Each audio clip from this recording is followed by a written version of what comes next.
A dividend policy may be defined as a divisible profit which are distributed among the members of the company in proportion to the shares of the manner in prescribed by the law. Dividend का मतलब क्या होता है? आपने जितना profit कमाया उस profit में से कुछ हिस्सेदारी अपने शेयर होल्डर को रीपे की। कैसे? In proportion to number of share.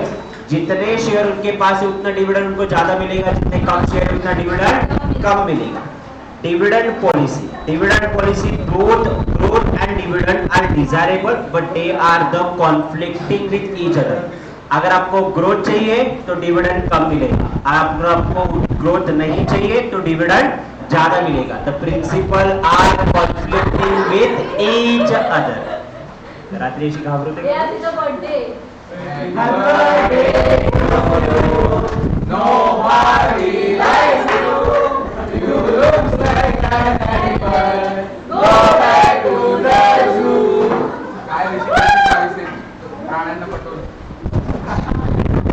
मनुष्य हा सुद्धा एक प्राणी आहे। Both growth and dividend are desirable, but they are conflicting. The dividend policy determines the quantum of profit distributed as per the dividend rate. अगर आप ज्यादा डिविडेंड दोगे तो ग्रोथ नहीं कर पाओगे, और अगर आपको ग्रोथ करनी है तो आप डिविडेंड नहीं दे पाओगे। नाउ आपको एक ऑप्टिमल कॉम्बिनेशन चूज करना है जिसकी वजह से आपका फॉर्म का वैल्यू भी बढ़े, ग्रोथ भी बनी रहे और डिविडेंड भी दिया जाए। And that's why we are learning a topic for dividend policy. Dividend policy ये इंपॉर्टेंट कर लो। डिविडेंड पॉलिसी में थ्योरेटिकल एमसीक्यू इस पे आएंगे। कितने टाइप के डिविडेंड पॉलिसी है? एक है regular dividend, stable dividend, irregular dividend और नो डिविडेंड। रेगुलर डिविडेंड का मतलब क्या है? रेगुलर डिविडेंड का मतलब है after every interval, after every 3 month हम लोग डिविडेंड क्या करेंगे? पे करेंगे। आफ्टर 6 मंथ हम लोग डिविडेंड पे करेंगे, या हर साल हम लोग डिविडेंड पे करेंगे। That is called regular dividend. अब रेगुलर डिविडेंड और स्टेबल डिविडेंड में लोग कंफ्यूज होते हैं। स्टेबल डिविडेंड का मतलब होता है एक फिक्स अमाउंट हम लोग हर बार पे करेंगे। प्रेफरेंस शेयर होल्डर में जैसे फिक्स रेट से डिविडेंड मिलता है, वैसे इक्विटी को भी एक फिक्स अमाउंट हम लोग क्या करेंगे? हर साल डिविडेंड देंगे। That is a stable dividend. और हर साल पे करेंगे तो पेमेंट बेसिस पे, पेमेंट की रेगुलरिटी बेसिस पे रेगुलर डिविडेंड। एक फिक्स अमाउंट, सर्टेन अमाउंट आप पे करोगे after a regular interval, that is a stable dividend. Irregular dividend कभी पे करेंगे कभी नहीं पे करेंगे, मन किया तो no dividend. Next one, no dividend का मतलब we are not paying a dividend. Regular dividend तो उन्होंने वापस डिस्क्लोज किया है वहां पे। Investor get a dividend at a usual rate and investor one who want a regular income. It leads to creation of confidence among the shareholders, stabilize the market value of share and maintain the goodwill and provide the income to the shareholder. Stable dividend policy. Stable dividend policy का मतलब क्या है? A certain sum of money regularly paid to the shareholder. It includes the constant dividend per share and the constant payout ratio. Now इनमें constant dividend per share का मतलब एक 5 रुपए अपना dividend per share है, DPS, ये हर बार वही रहेगा, तो payout ratio भी हर बार सेम रहेगा। Stable rupee dividend, extra dividend. Irregular dividend does not pay the dividend regular to the stakeholder, followed uncertainty of fund or lack of liquid resources. इनके पास पैसे नहीं है, बिजनेस में अनसर्टेनिटी है, दैट्स व्हाई ये guarantee नहीं देते। आप डिविडेंड रेगुलरली तब पे करोगे ना जब आप में खुद में कॉन्फिडेंस होगा। तो ये वाला पार्ट भी इंपॉर्टेंट करके मार्क करो। डिटरमिनेंट्स ऑफ डिविडेंड पॉलिसी, कौन सी चीजें हैं जो डिटरमाइन करेगी कि डिविडेंड आपको देना है।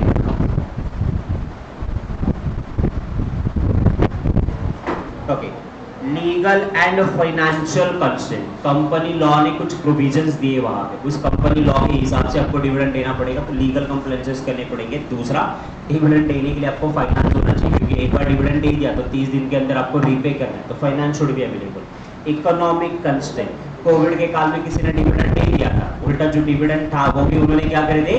कैंसिल करे थे, because the uncertainty was over there. Economy grow करेगी डाउन करेगी, नो वन नोज। यूक्रेन वाला जब से आया, हादसा हुआ है इंडिया में नहीं, पर यूक्रेन की कंपनीज ने डिविडेंड देना बंद कर दिया, बंद कर दिया। नेवर नो कि क्या सिचुएशन होगा। Nature of business conducted by the company, आप आईटी बिजनेसेस काफी सिक्योर्ड है, स्टेबल है, तो ना ये कंपनी को यूक्रेन हुआ तो भी कुछ फर्क नहीं गिरा, आपका कोविड आया तब भी कुछ फर्क नहीं गिरा, लॉकडाउन लगा तो भी कुछ फर्क नहीं गिरा, they are regularly paying a dividend, कोई फर्क नहीं गिरा, because their nature of business is certain consistent, work from हो गया तो भी उनका काम चल ही रहा है, तो not affecting the nature of the business की वजह से उनका वर्क अफेक्ट नहीं हो रहा। एग्जिस्टेंस ऑफ द कंपनी, जितनी पुरानी कंपनी होगी उतने रिजर्व्स एंड सरप्लस ज्यादा होंगे तो अच्छे से डिविडेंड देंगे। Types of the organisation of the company, कौन से ऑर्गेनाइजेशन का टाइप है, प्राइवेट लिमिटेड है, पब्लिक लिमिटेड है, गवर्नमेंट कंपनी, वो भी मैटर करेगा। Financial needs of the company, market condition and change in government policy, government ने डिविडेंड डिस्ट्रीब्यूशन टैक्स ज्यादा लगा दिया तो डिविडेंड कम देंगे, और कम लगा दिया तो ज्यादा देंगे। So these are the factor, एक बार जस्ट गो थ्रू करो।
डन।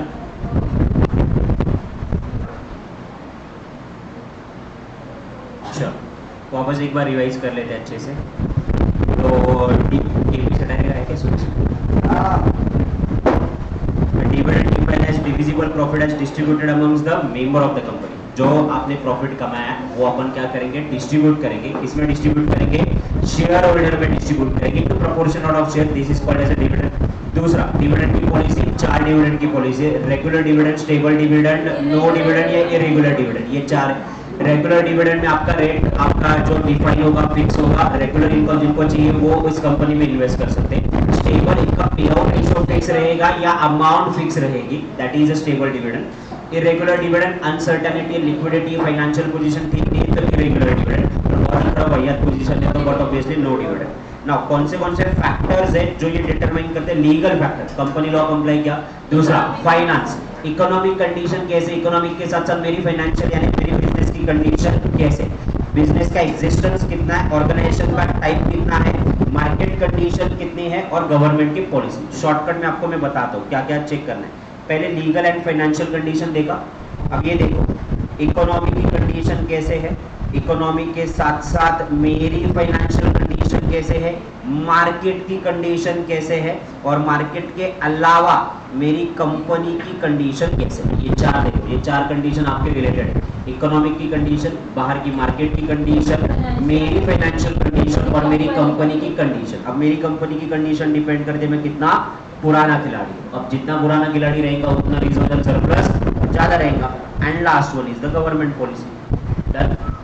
एक बार वापस रिकॉल करें, legal and financial condition, then उसके अलावा इकोनॉमिक की कंडीशन, मार्केट की कंडीशन, मेरी कंपनी की कंडीशन, और उसके अलावा कौन सी हो गई, मेरी कंपनी कितनी पुरानी है। देन ऑर्गेनाइजेशन का टाइप्स कौन सा है वो याद रखोगे तो भी चलेगा, वरना बाद में मेरी कंपनी कितनी पुरानी की बात, changes in government policy. Okay, बहुत सारे लोगों को थ्योरेटिकल पार्ट याद करने में दिक्कत आ रही है। So I use to follow the rule of golden rule of 30 minutes. What is a golden rule of 30 minutes? ये 3 सब्जेक्ट में फिलहाल के लिए आप फॉलो कर सकते हैं और इससे बहुत ज़्यादा फायदा होगा। बट इसमें एक चीज़ चाहिए, दैट इज कंसिस्टेंसी। क्या है, आप लोग एफएम का थ्योरी उठाओ, एफएम की थ्योरी में से 2 चैप्टर डेली, 2 चैप्टर डेली। इसमें क्या करना है आपको, पहली बात आपका जो स्कैनर है इसमें समराइज मॉड्यूल में आपकी जो थ्योरी दिया हुआ अपन पढ़ी रहे, वो स्कैनर की थ्योरी पढ़नी है। तो सिर्फ पढ़नी, मेरी कॉल की बात नहीं है, सिर्फ पढ़नी। ओके, वो थ्योरी पढ़ने के बाद मॉड्यूल में जाओगे। ओके, और मॉड्यूल में भी कुछ जगह पे अपन ने मार्क किए हुए, यानी ये थ्योरी तो रिपीट होगा ही होगा, बट मॉड्यूल में इसका लेसन राउंडेड ऑफ आपको पढ़ना है। ये आपको करना है फर्स्ट में बाय स्पेंडिंग 30 मिनट्स। ऐसे कितने चैप्टर के करने हैं आपको, 2 चैप्टर के पार्ट करने। आज चैप्टर 1 और चैप्टर 2 मैंने थ्योरी पढ़ा। ओके ना, ये सुबह सुबह जैसे ही उठोगे ना, सबसे पहले ये आप होगा सुबह सुबह, because the mind was completely off, इसमें बहुत ज़्यादा फायदा होता है। जैसे ही सुबह उठ गए, अब बिल्कुल सारी चीज़ें छोड़ दो, नहाना धोना सब कुछ रहने दो, वो बाद में हो जाएगा। ये पहले सुबह उठने के बाद 5 मिनट थोड़ा सा फ्रेश हो जाना, चाय वाय पी लेना एंड इमीडिएटली इसको रिवाइज कर लेना 4 बजे। ओके, ये 20 मिनट में आपका रिवाइज हो जाएगा, 20 मिनट, क्योंकि सुबह ही पढ़ा था आप लोगों ने। और रात को सोने से पहले 10 बजे ये आपका 10 मिनट में रिवाइज हो जाएगा। ओके ना, ये 3 बार आपका एक ही दिन में पढ़ हो जाएगा। तुम लोग कहते हैं ना मल्टीपल टाइम्स रिवीजन कैसे करना है, तो this is the only way. अब ऐसे अगर आप चेक करोगे तो ऐसे आपको कब तक करना है, 15 दिन तक करना है, फॉर द नेक्स्ट 15 डेज, यानी 1 मई से लेके 15 मई तक आपको ये सारी चीज़ें करनी। सर अरे 2-2 टॉपिक अगर हम लोग डेली करेंगे तो ऑब्वियसली 5 दिन में आपका एक बार पढ़ के हो जाएगा, अगले 6 से 10 तारीख में एक और बार पढ़ के हो जाएगा, और आपका 11 से लेके 15 तारीख तक एक और बार पढ़ के हो जाएगा। डेली 3 बार पढ़ रहे हो, ऐसे 15 × 3 45 टाइम्स आपका पढ़ के हो जाएगा। And the thing is that बहुत सारे लोगों का ये प्रॉब्लम है, वो मेंटल प्रॉब्लम है। The thing is that exam से पहले थ्योरी वापस पढ़ो, सर हम लोग भूल जाएंगे, ऐसे नहीं भूलोगे। मेमोरी, सबकी memory is 20 days recallable. 20 days recallable memory है, तो अगर ये कंसिस्टेंटली अगर आप 15 मई तक पढ़ते हो तो अगले 20 दिन तक आपको वो अच्छे से याद रहेगा। और इसका सबसे ज़्यादा फायदा आपको इफेक्टिव दिखना चालू हो जाएगा 16 मई को। जब आप वापस फुल रिवीजन स्टार्ट करोगे ना, तब आपको ये पॉइंट सारे याद करने लगेंगे। तो यहाँ पे आप आधा घंटा स्पेंड करोगे, देन आप यहाँ पे भी आधा घंटा स्पेंड कर सकते हो फॉर द सिक्योरिटीज लॉ, और यहाँ पे सीएमए के। अब सीएमए के 22 चैप्टर में ये नहीं करूँगा 22 के 22 करो, बट सीएमए के 22 में से कुछ चैप्टर ऐसे हैं, कम से कम मैं निकाल के दिखा सकता हूँ 13 से 14 चैप्टर ऐसे हैं जो कम्प्लीटली थे। चैप्टर नंबर 2 हो गया आपका, चैप्टर नंबर 1 हो गया, देन उसके अलावा चैप्टर नंबर 5 हो गया, चैप्टर नंबर 6 हो गया। ये कम्प्लीटली थ्योरी चैप्टर है। अगर ये 14 चैप्टर आपके, अगर ये भी डेली 2-2 दिन में अगर आप रीड करते हो और इस पर भी 30 मिनट टाइम स्पेंड करते हो, तो वो भी हो जाएगा। इसके अलावा सिक्योरिटीज में कौन से चैप्टर है, ईसॉप, डीलिस्टिंग, बाईबैक। बाईबैक के अलावा मैं बात करूं तो sweat equity share, and mostly आपका 30 मार्क्स का पार्ट बी। ओके, मैं सारी चीजें नहीं डाल रहा, एफएम के लिए मैं सारी चीजें डाल रहा हूँ क्योंकि वो पार्ट है ही। सीए में भी मैंने 14 चैप्टर्स ही डाले हैं वहाँ पे, तो ऑलमोस्ट 70% सिलेबस आपका हो गया।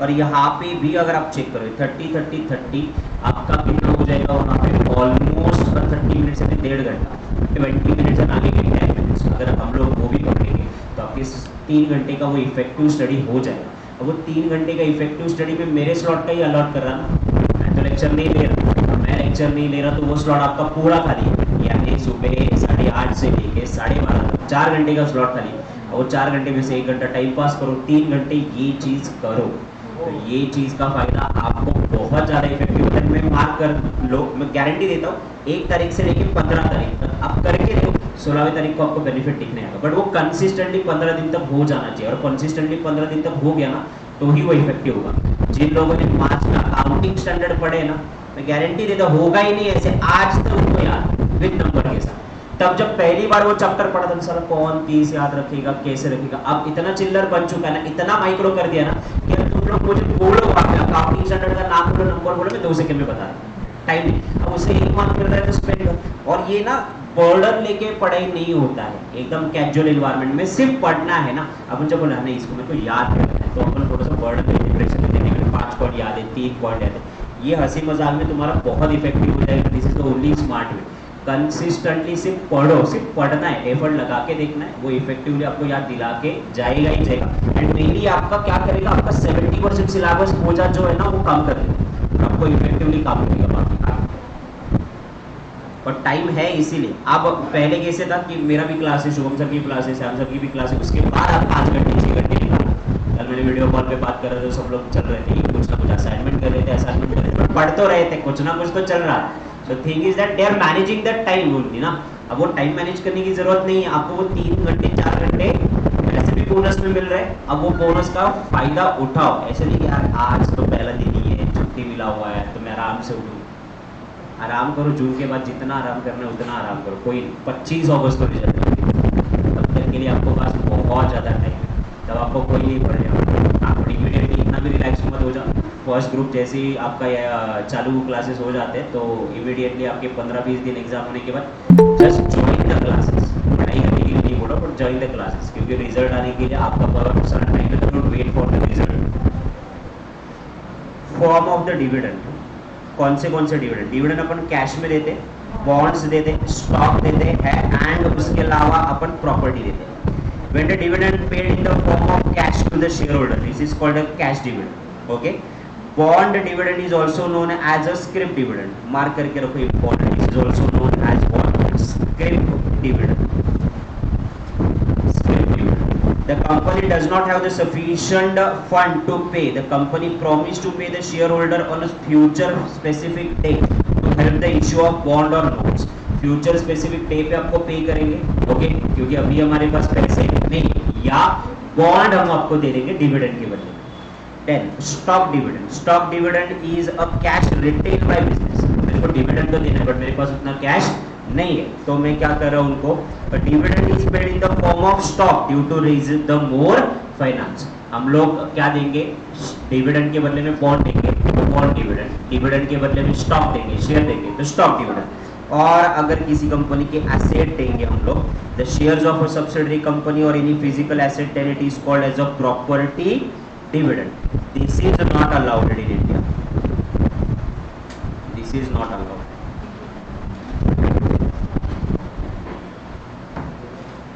पर 30 मिनट्स भी मैंने ज्यादा बोले, इतनी सी तो थ्योरी है, ये पढ़ने में 30 मिनट्स नहीं लगेंगे ना, 1 2 3 पेजेस करके हार्डली 5 मिनट लगेंगे। वही तेरी 5 मिनट में पढ़ने के बाद दूसरी चैप्टर की 5 मिनट पढ़ो, लेसन राउंड 5-5 20 मिनट में वैसे भी हो जाएगा। मतलब मैंने मैक्सिमम टाइम बोला है वहाँ, बट वो दिन में 3 बार करो, एक बार सुबह देने के आफ्टरनून एक बार। तुम लोग जब भी बोर हो जाओगे, लेकिन नया कुछ नहीं पढ़ना है, सुबह तो वैसे भी फ्रेश होगी, दोपहर में बोर हो गया टाइम पास करें, हाँ चल 5 मिनट में वो थ्योरी पढ़ लेते हैं, तो सिक्योरिटीज का थोड़ा पढ़ लिया, एसएम का थोड़ा पढ़ लिया, एफएम का थोड़ा पढ़ लिया, उसके बाद अकाउंट्स का थोड़ा पढ़ लिया।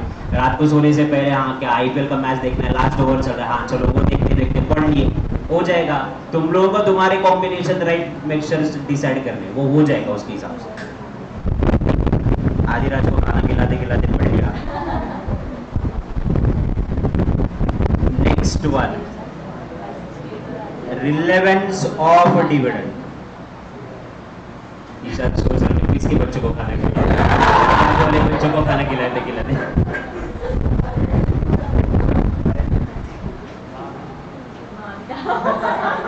मामी, मामीचं लक्ष नाही, मामी कळत ओळख नाही, जास्त नुसतं बघतो। If the choice of dividend policy affect the value of firm, it is considered to be a relevant. हम लोगों को वॉल्टर्स मॉडल एक देखना है, देन वॉल्टर मॉडल के अलावा गॉर्डन्स मॉडल और उसके अलावा model and Miller approach. Walter model का फॉर्मूला यहाँ पे उन्होंने दिया हुआ है, it's a D plus E minus D divided by R K E divided by के।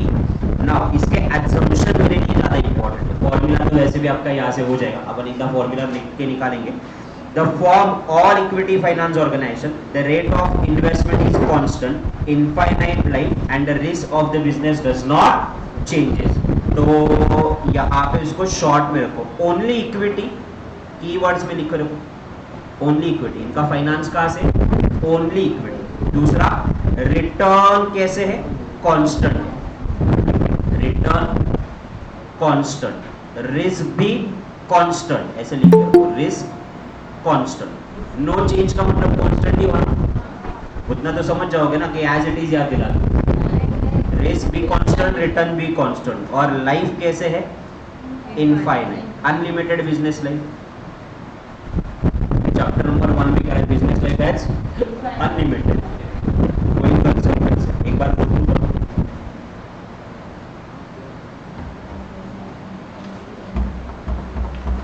कहां से लोग डिस्कस कर रहे हैं? इकडे बोलतो वाच एक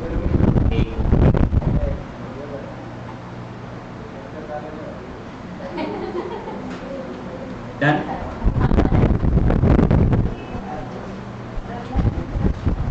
ओनली इक्विटी से फाइनेंस होगा, रिटर्न कांस्टेंट रहेंगे, रिस्क कांस्टेंट रहेगा, और बिजनेस का लाइफ इंडेफिनिट रहेगा.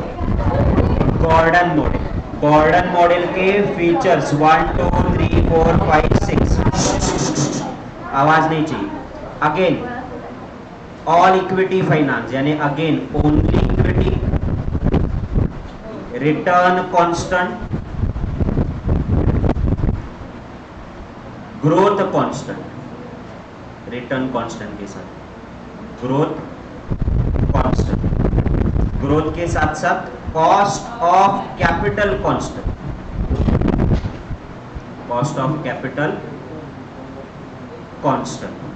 ओके, नाउ बिजनेस का लाइफ इंडेफिनिट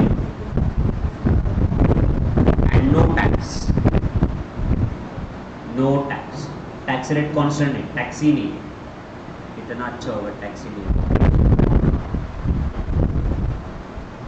फिर मेरे को आधा नहीं बनने से कोई नहीं रोक सकता.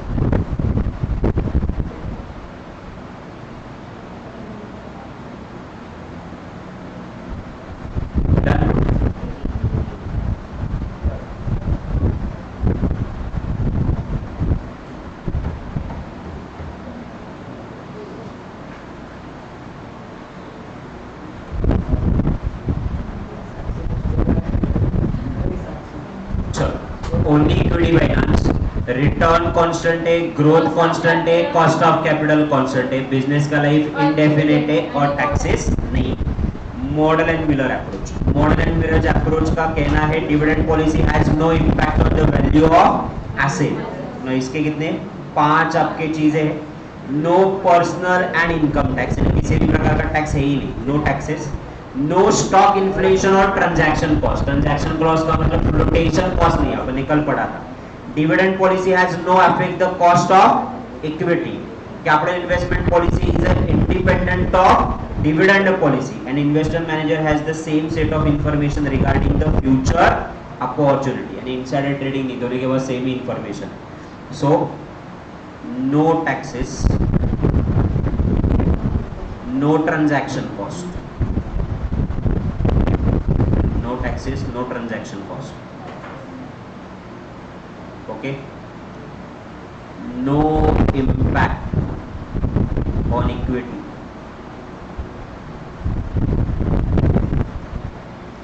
independent dividend policy,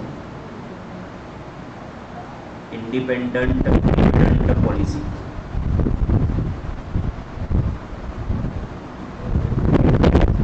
and the last one, same information, same information.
तीनों वॉल्टर्स मॉडल पहली बार वापस देखो.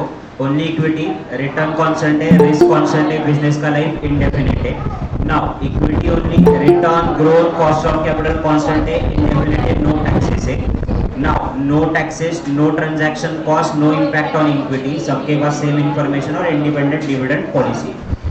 अब ये तीनों के फॉर्मूले मेरे को चाहिए, इनके हिसाब से नहीं, अपन ने अपने फॉर्मूले अलग से करे हुए हैं. तो नोटबुक ओपन करो और मेरे को एक एक के फॉर्मूलाज बोलो. पहला फॉर्मूला बोलो मेरे को वॉल्टर का. नहीं नहीं, proper Walter model.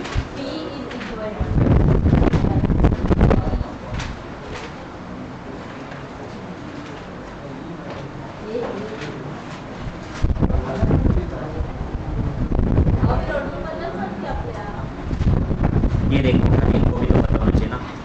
D plus R divided by K E minus D divided by K. Model का फॉर्मूले से मत जाओ, बहुत ही बढ़िया और कॉम्प्लिकेटेड फॉर्मूला है. This is the best one.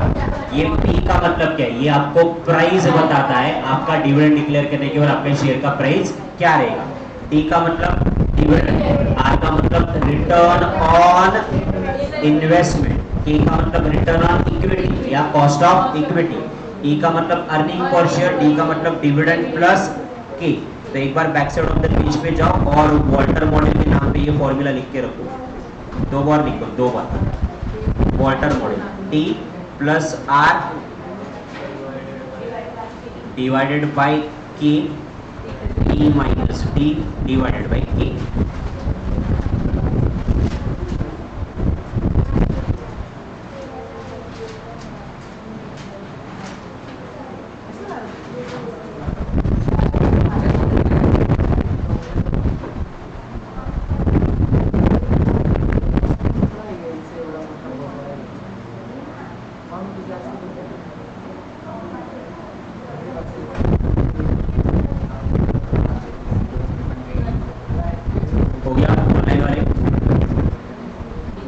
Yes sir.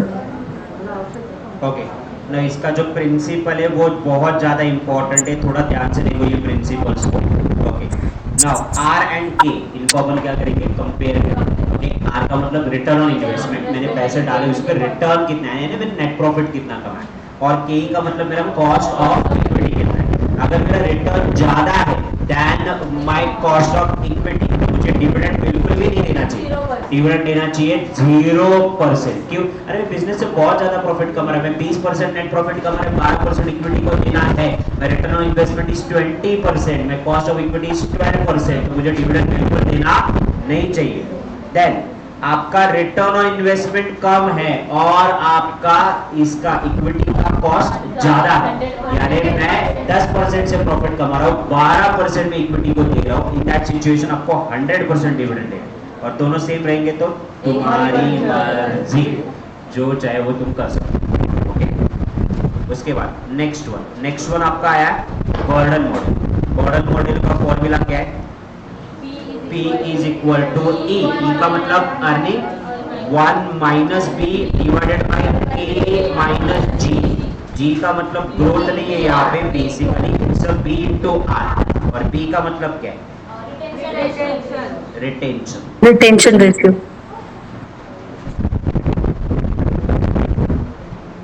And R का मतलब वही रिटर्न ऑन इन्वेस्टमेंट. चलो back side of the page पे जाओ, लिख के निकालो immediately.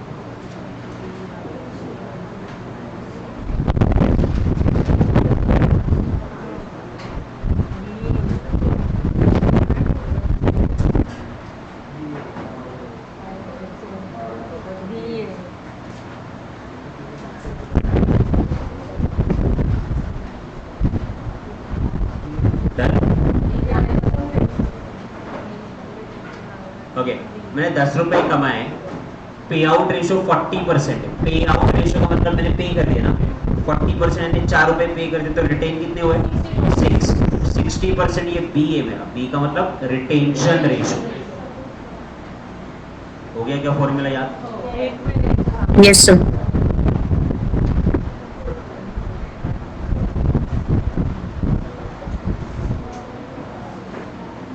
Okay, modern and Miller approach में आपको तीन चीजें निकालनी होती है। एक आपका प्राइस, फिर नंबर ऑफ शेयर और उसके बाद मार्केट की वैल्यू। ये तीनों भी फॉर्मूला इसको हटाओ, मैं आपको शॉर्टकट दिया हो, मैं आपको बताता कैसे कैलकुलेट करना है। पहला ये वाला फॉर्मूला तो ऐसे आसानी से याद रखो, P1 फ्यूचर एक्सपेक्टेड प्राइस निकालनी आपको कैसे, P0 1 plus K minus T1। T1 है करंट डिविडेंड नहीं, एक्सपेक्टेड डिविडेंड है।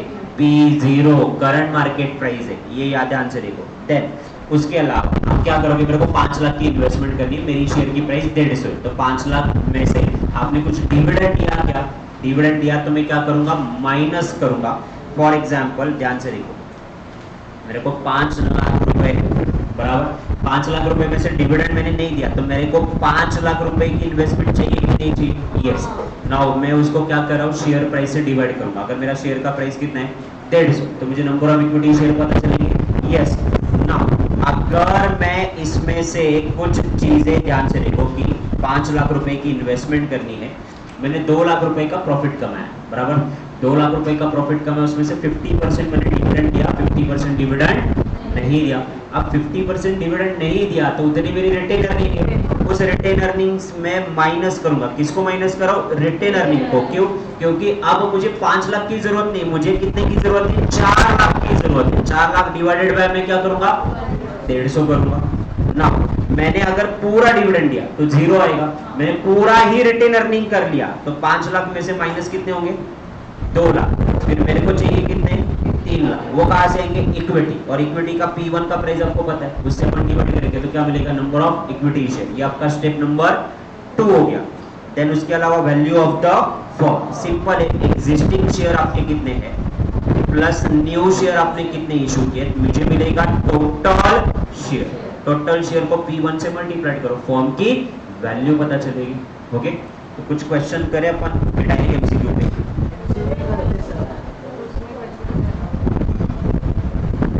मॉड्यूल पे आओ, चलो chapter number 6।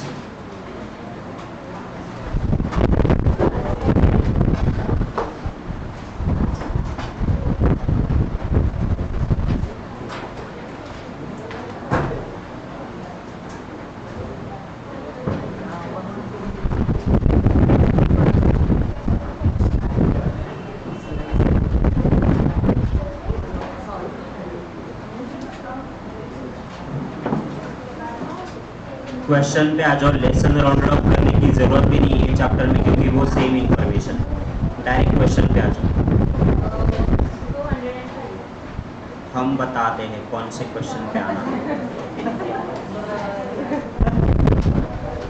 Modern and Miller, page number 207, page number 207।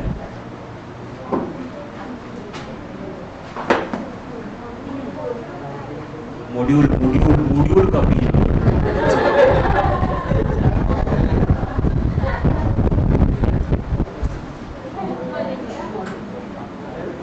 मिला गया सबको।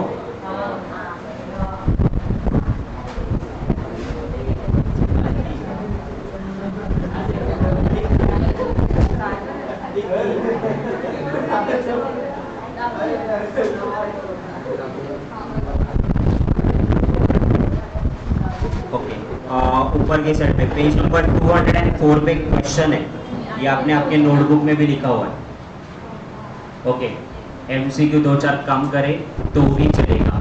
आप भी एक 10 मिनट में 100 नहीं 200% कॉन्सेंट्रेट करके कंसेप्ट समझो, इसके बाद एमसीक्यू में कभी दिक्कत नहीं है। एक तो सेम एमसीक्यू आएंगे या आपकी कंसेप्ट क्लियर रहेगी, तो अभी एक 200% ध्यान दो। यहाँ पे एग्जाम्पल क्या है, determine the market price of LMN limited 11% E 20% R। R दिया है उन्होंने, आर का मतलब है रिटर्न ऑन इन्वेस्टमेंट। मैंने इन्वेस्ट करने के बाद मेरे को कितना प्रॉफिट होगा, that is a return on investment. ये 12%, 11% और 10% है। और इन्होंने रिटेंशन रेशियो दिया हुआ है कितना, B 90% है, 60% है, 30% है। B 90% है, इसका मतलब डिविडेंड 10% है। B 60% है, इसका मतलब डिविडेंड तुमने 40% है। और B 30% इसका मतलब डिविडेंड तुमने 70% दिया हुआ है। ओके, चलो अब 1 by 1 सिचुएशन नंबर 1 ध्यान से देखो। नाउ मेरा निकालने का फॉर्मूला क्या, मॉडल एंड मिलर का फॉर्मूला बता रहा हूं मैं, P0 ये मेरा फॉर्मूला है, P0 ब्रैकेट में क्या 1 plus K. Bracket Bracket close D1 minus D1. Divided by minus D1 divided by कुछ भी नहीं है सर. हाँ पक्का, हाँ सर. मेरे को नहीं आता formula. P1 is equal to हम लोगों को आता है, आपने सिखाया है. प्लस K माइनस D1 ये आपका फॉर्मूला है. ओके नाउ अब क्या क्या चीजें पता है, will do it one by one.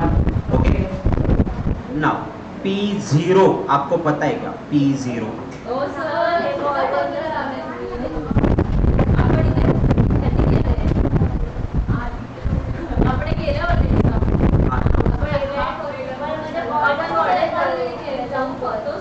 हाँ तो करो ना, कौन सी शब्द, मैं वही 2 बार कंफर्म करा. तुम लोग क्या बोले सर डिवाइडेड कुछ भी नहीं है, डिवाइडेड कुछ भी नहीं, तुम लोग आगे लिखते हो. मैं वही बोल रहा आपको कंटिन्यूअसली. चल नोट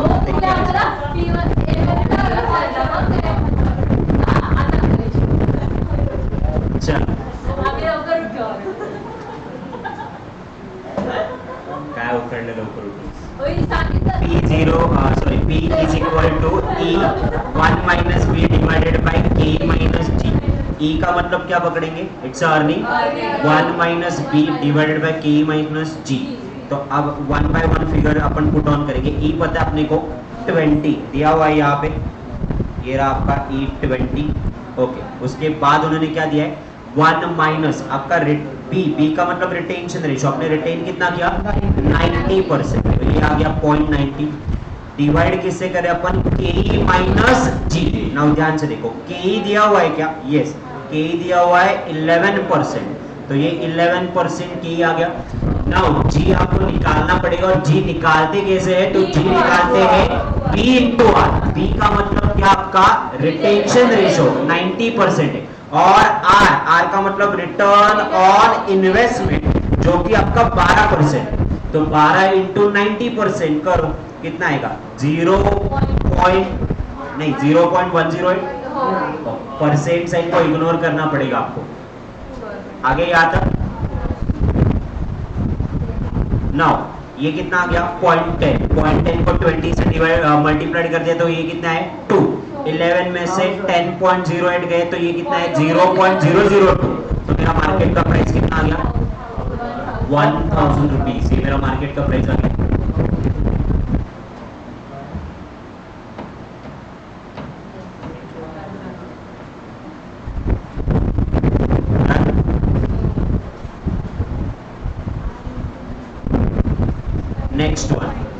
नेक्स्ट वन वाले भी सिचुएशन क्या है जरा ध्यान से देखो. ये मेरा फर्स्ट वाला सिचुएशन हुआ. सेकंड वाला सिचुएशन क्या है, तो सेकंड वाला सिचुएशन है आपका 20 which is a given 1 minus करेंगे 60% आपने डिविडेंड दिया हुआ है ना, तो -60 रिटेन आपने कितना किया हुआ 60%. नाउ ये आ गया आपका 11 और आपको ये मल्टीप्लाई करके कैलकुलेट करना पड़ेगा 12 इंटू 60, तो ये कितना आएगा 0.07. तो ये 0.4 को 20 से मल्टीप्लाई कर दिया तो ये 8 आ गया और ये आ गया, तो ये कितना है 210.5. अब मुझे ये बताओ कि ये आपका डिसाइड कर रहा है ये कौन सा फॉर्मूला है, ये गॉर्डन्स मॉडल फॉर्मूला है. और गॉर्डन्स मॉडल ने 3 सिचुएशन आपको दिए थे ना. कौन से 3 सिचुएशन दिए थे, कि अगर आपका रिटर्न ऑन इन्वेस्टमेंट ज्यादा है, गॉर्डन्स मॉडल ने क्या बोला है आपका प्रिंसिपल डिविडेंड कितना देना चाहिए.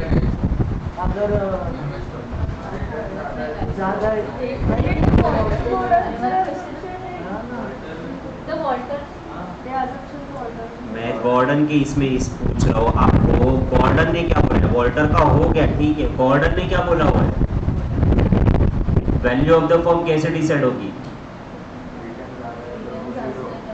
ज्यादा है तो 0 डिविडेंड, लेस है तो 100% dividend.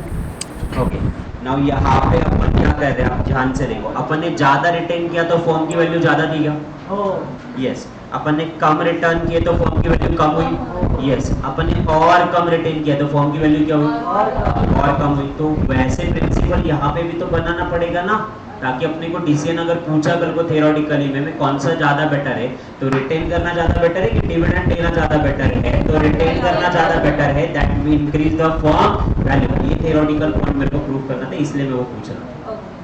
Done.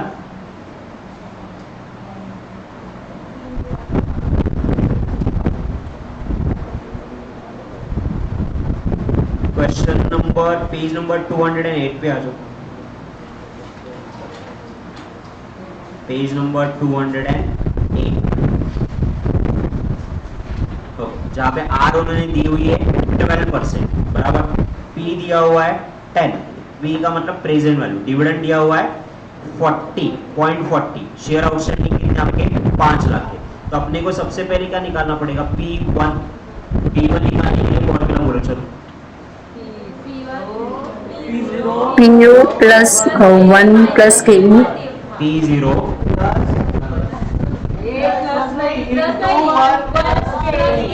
1 plus KE minus this is D1, the formula. P0 पता है 10, 1 प्लस KE, KE दिया है क्या उन्होंने,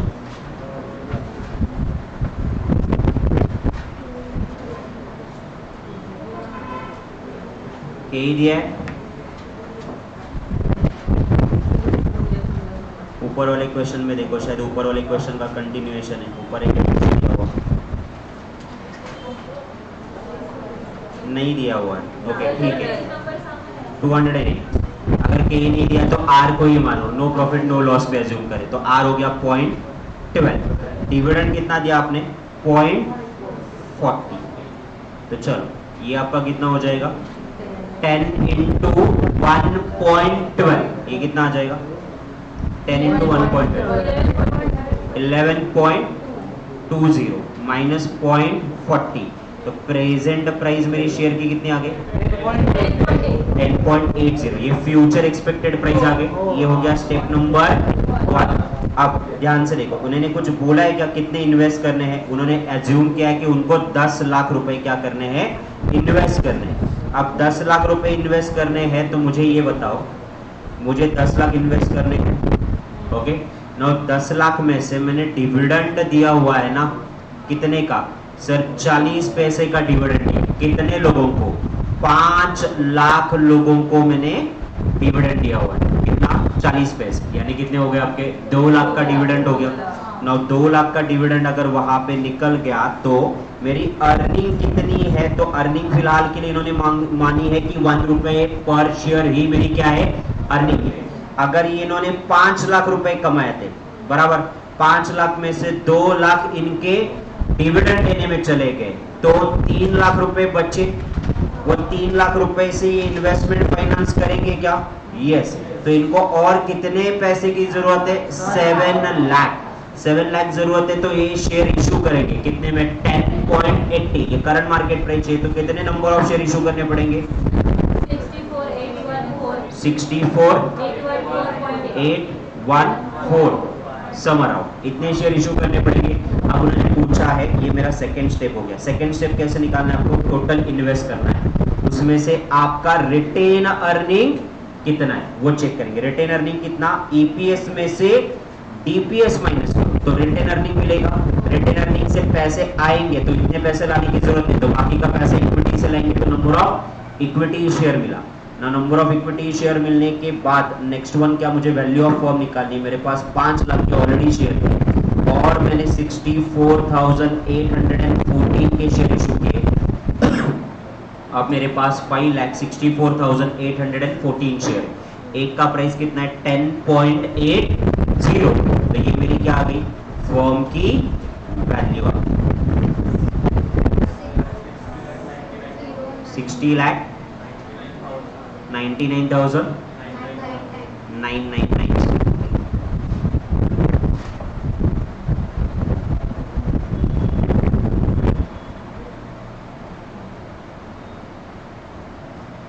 एक्सरसाइज नंबर 2 पे आ जाओ,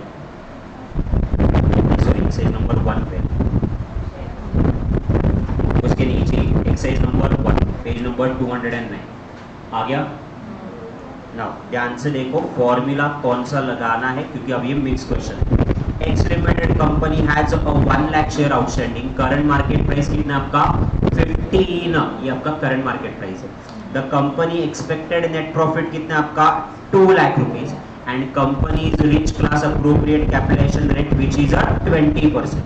The company consider a dividend 2.5 for the current year. What will be the price of the share if the dividend is paid? If the dividend is not paid. Dividend paid करेंगे तो share का price क्या रहेगा, और dividend नहीं पे करेंगे तो शेयर का प्राइस क्या रहेगा। तो अपन P1 के हिसाब से करंट मार्केट प्राइस तो दी हुई है, P1 सिर्फ अपन कहाँ पे निकालते हैं, मॉडर्न एंड मिलर अप्रोच में ही निकालते हैं, बाकी कहीं पे P1 निकालते हैं ना वॉल्टर में निकलता है ना गॉर्डन में निकलता है। तो उससे मेरे को P1 निकालना है। P1 का फॉर्मूला क्या आपका P0 plus 1 plus K minus D1, ये फॉर्मूला है, will cover 1 by 1। Now P0 current market price, ये देखो याद दिया हुआ, कॉन्सेंट्रेट ऑन बोर्ड 15, 1 प्लस अपन क्या करते हैं वहां पे R है ना आपका K, K का मतलब होता है कैपिटलाइजेशन रेट। कैपिटलाइजेशन रेट कितना दिया उन्होंने वहां पे 20%। नाउ डिविडेंड कितना दिया हुआ है, तो डिविडेंड के बारे में उन्होंने बोला है 2.5, तो 15 इंटू 1.20 वो आ गए 18 में से 2.5 गए, तो मेरा करंट मार्केट प्राइस कितना है 15.50, ये प्राइस आ गया।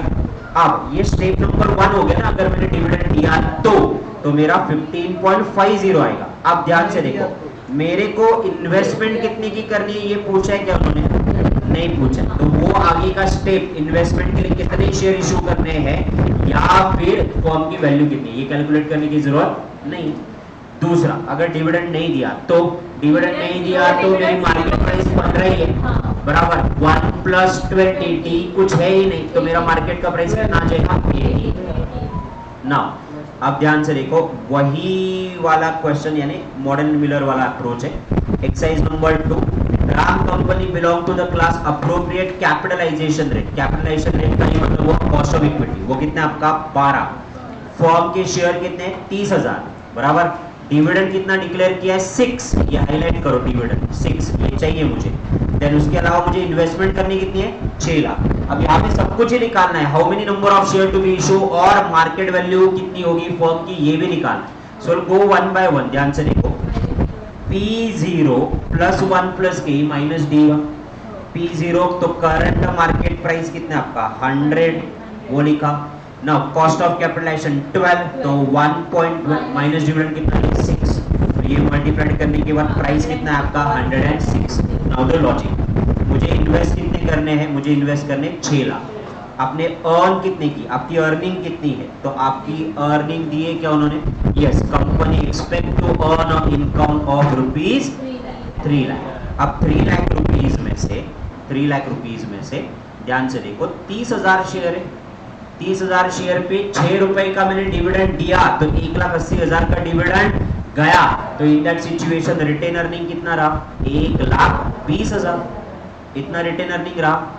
तो वो मैं कहाँ लगा दूंगा, ये एसेट फाइनेंस करने में। तो अब मेरे को पैसे की कितनी जरूरत है 4,80,000, वो पैसे में कहाँ से लाऊंगा इक्विटी से, तो मैंने इक्विटी प्राइस से क्या कर लिया डिवाइड कर लिया, तो मेरे को शेयर कितने इशू करने 4528, गॉट इट। नाउ अब मेरे पास टोटल शेयर कितने हो गए, देखो 30,000 शेयर ऑलरेडी थे, क्वेश्चन में दिया हुआ है 4,528 शेयर और हो गए, टोटल शेयर हुए 34,528 और इनकी प्राइस कितनी है 106, मल्टीप्लाई करो,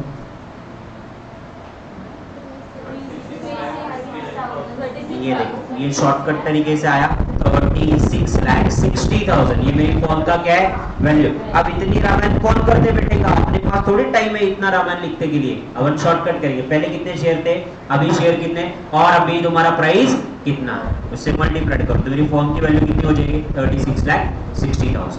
दूसरा एक और, तुमने डिविडेंड नहीं दिया, अब डिविडेंड नहीं दिया तो शेयर का प्राइस कितना बन गया मेरा 112। अब ध्यान से देखो, अब 6 लाख रुपए मेरे को चाहिए थे, बोर्ड पे देखो 6 लाख रुपए मेरे को चाहिए थे, उसमें से 3 लाख रुपए की अर्निंग है, डिविडेंड दिया ही नहीं, तो 3 लाख पूरा रिटेन अर्निंग से फाइनेंस हुआ। तो अब मेरे को कितने चाहिए? 3 लाख डिवाइडेड बाय 112, तो मैंने कितने शेयर किए? 2679। अब ध्यान से देखो, 2679 यानी 30,000 ऑलरेडी शेयर थे, 2679 आ गए, तब भी मेरी फॉर्म की वैल्यू कितनी आई? 36,60,000। तो मॉडल एंड मिलर जो अप्रोच है वो कहता है ना कि आप कितना डिविडेंड देंगे उसका फॉर्म की वैल्यू पे कोई असर नहीं गिरता। हाँ तो देखो यहाँ पे भी वैल्यू सेम है और यहाँ पे भी वैल्यू सेम ही है। समझ में आया? स्टेप नंबर 1 फॉर्मूला सबको आता है। स्टेप नंबर 2 रिटेन अर्निंग में गड़बड़ नहीं करोगे। डिविडेंड जितना आपकी इनकम है उसमें से डिविडेंड माइनस करो, बाकी का रिटेन अर्निंग फाइनेंस के लिए जाएगा, बाकी की इक्विटी शेयर से पैसा लगेगा। फॉर्म की वैल्यू इजी निकाल सकते हो। So modern and Miller done.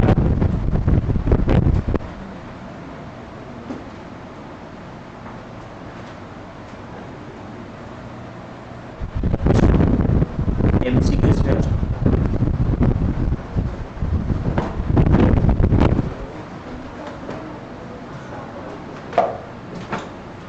Walter model can be applied only to those companies which earn a high profit, make a investment by restoring the high level of debt, make a investment without a borrowing equality, or do not make any investment. Walter model क्या कहता है? उन्होंने बोला तो Walter model का assumption है only equity, बराबर?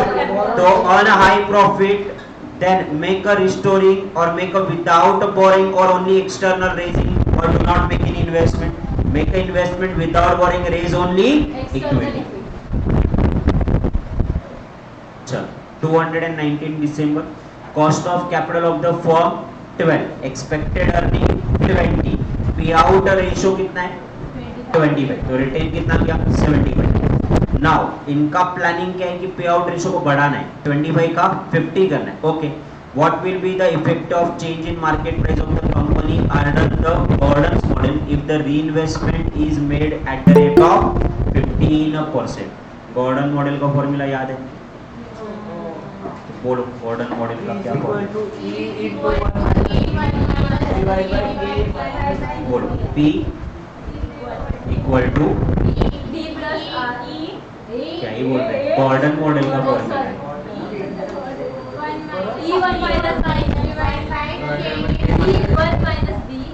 तुमको तुम्हारे ही फॉर्मूला नहीं समझ में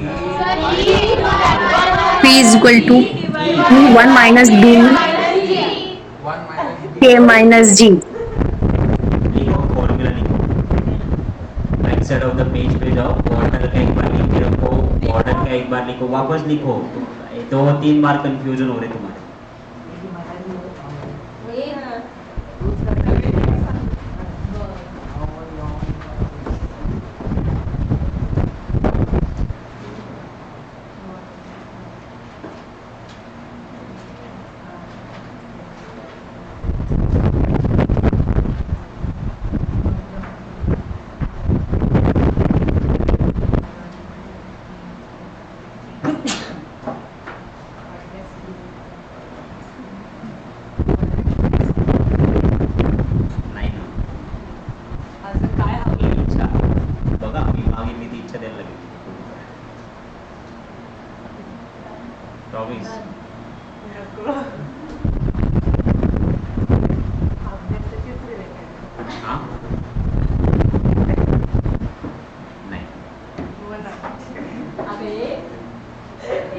तिला माहिती आहे मी कधी आधी कोणाकडे बघितलं आणि मग तेव्हा तिला माहिती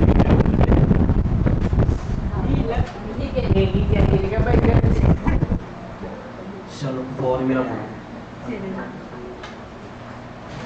बरं सांगू E1 minus B divided by A minus G आणि G म्हणजे B प्राइस निकालना है आपको, current price. Now current price E1 minus B Divide by K minus G. divided by K minus G पक्का? अभी कंफ्यूजन नहीं है ना? Do 1 by 1। अब आपको 2 बार निकालना पड़ेगा। एक बार 25% आप रिटेन करें, एक बार 50% रिटर्न करें। तो अभी मैं 25% के लिए कैलकुलेट करा। आपकी अर्निंग कितनी है? तो आपकी अर्निंग है 20, ये लिख दिया आपने। 1 बी का मतलब होता है रिटेन अर्निंग। रिटेन अर्निंग तो आपकी पहली बार रिटेन अर्निंग कितने है? पे आउट है आपका 25 है, तो 75% इज द रिटेन अर्निंग। तो 0.75 डिवाइडेड बाई के। तो के आपका मतलब कॉस्ट ऑफ इक्विटी, वो दिया हुआ है क्या? कॉस्ट ऑफ इक्विटी दिया है ना। री invested into the business at the rate of 15%, तो ये 0.15 माइनस जी। जी का मतलब होता है बी टू आर, तो बी कितना है आपका? 0.70, आर कितना है? 15, तो ये मल्टीप्लाइड करके बताओ कितना है? 0.15 इंटू 0.75 0.1112।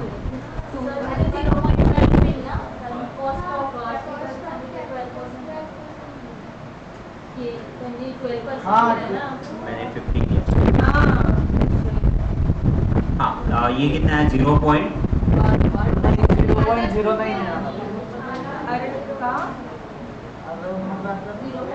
रिटर्न नहीं, वो बराबर है 0.1125। ना इसको रिजॉल्व करो और आंसर बता दो।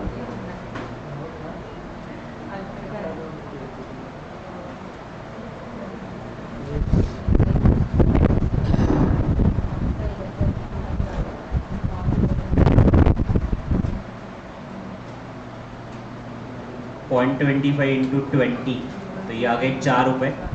4 को आप डिवाइड करोगे 0.75,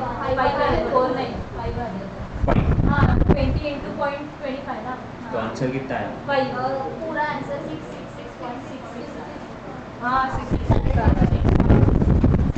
666.66।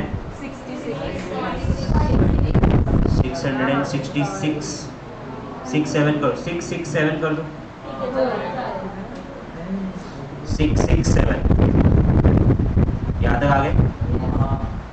अब अपन डिविडेंड क्या करें? 50% दे रहे, तो फॉर्मूला वही रहेगा आपका। फॉर्मूला आपका E 1 minus B divided by K minus G. Now earning आपकी कितनी है?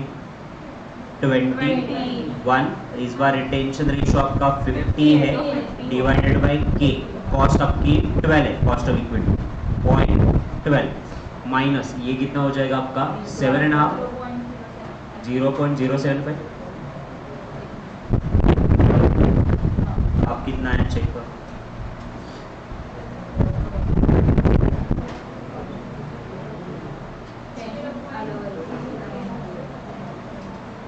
कितना? 10, 10 ओके, डिवाइडेड बाई ये कितना है? 0.045, 222। ओके, अब ध्यान से देखो, अगर आप 75% डिविडेंड देते हो तो आपका शेयर का प्राइस रहेगा 667, और अगर आप 50% डिविडेंड देते हो तो आपका शेयर का प्राइस आएगा 222। तो 25% एडिशनल बोनस देने की वजह से 667 से आपकी फॉर्म की वैल्यू आ रही है 222। तो कितने का चेंज हो रहा है? 445, बट सम अराउंड 444। तो ये इंक्रीज के डिक्रीज, डिक्रीज बाय 444, ऑप्शन 3। क्या ये क्लियर है सबको? परफेक्टली क्रिस्टल क्लियर, बिल्कुल कंफ्यूजन नहीं है। ओके, ये 3 फॉर्मूले और थियोरेटिकल एजम्पशन अगर करें तो ये चैप्टर आपका डन है। इसको रिवाइज करने में ज़्यादा टाइम नहीं लगेगा। 2019 firm declare 25% dividend on a face value, growth rate 5%, capitalisation rate 12%, expected price would be. कैसे निकालोगे?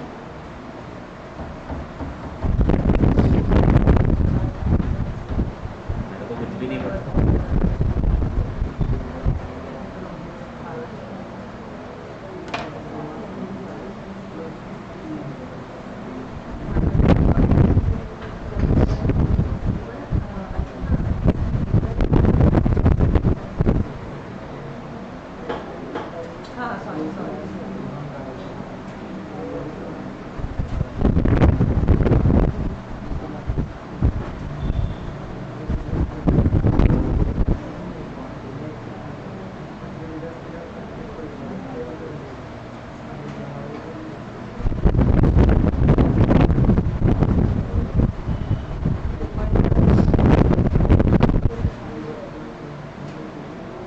अच्छा 10.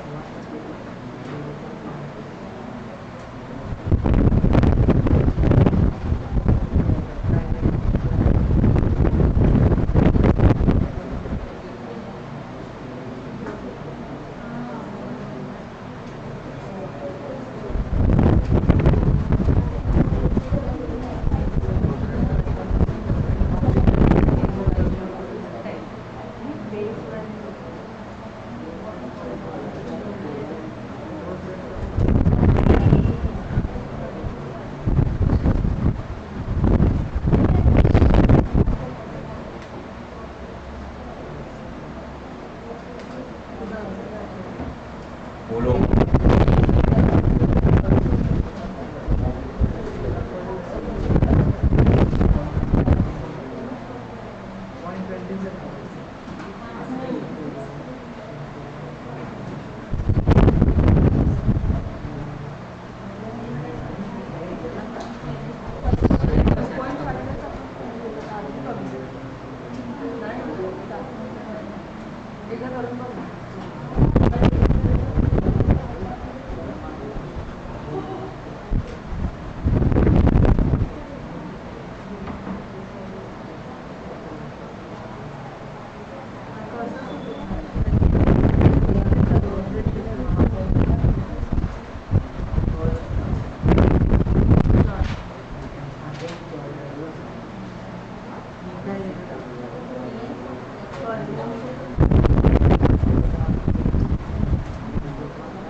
क्या हो रहा? एक सेकंड.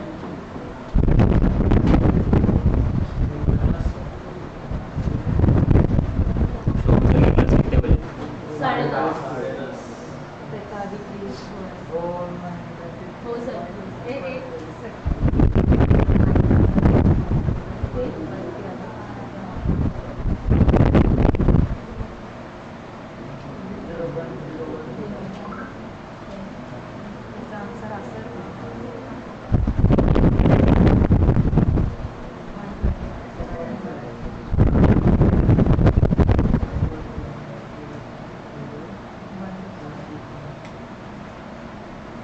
बहुत टाइम लगा रहे हैं, चलो.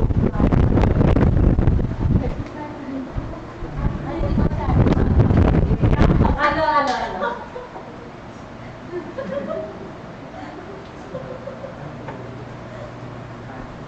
बताओ. आणि मग त्याच्यामध्ये ग्रोथ रेट करंट प्राइस काढली आधी P0 आणि मग त्याच्यामध्ये ग्रोथ रेट. Walter model. चलो, वॉल्टर मॉडल का प्राइस क्या आपका? फॉर्मूला बताओ वॉल्टर मॉडल का. E 1 minus B E 1 minus B divided by K 1 minus B. इथे पण आलं त्याने आलं आधी काढलंय ना. अरे पण काढलंय ना त्याने answer. बघ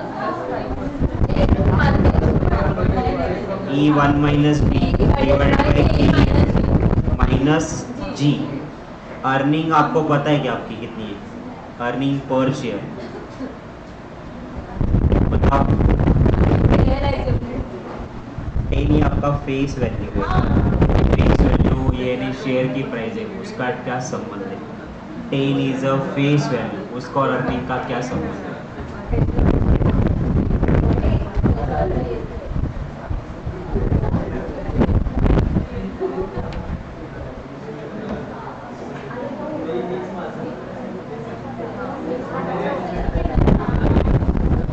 अच्छा, फेस वैल्यू आपका 10 रुपीज है, इसके 2.5 का आपने क्या दिया हुआ है, डिविडेंड दिया हुआ है। म्हणजे 7 2.5 अगर 25% के लिए डिविडेंड दिया तो डिविडेंड अर्निंग में से देंगे ना, तभी तो पे आउट रेशियो मिलता है ना। तो 25% के लिए 2.5, तो बट ऑब्वियसली 100% अर्निंग होगी तो 10। कोइंसिडेंटली आया इन लोगों का, इन्होंने फेस वैल्यू उठाया।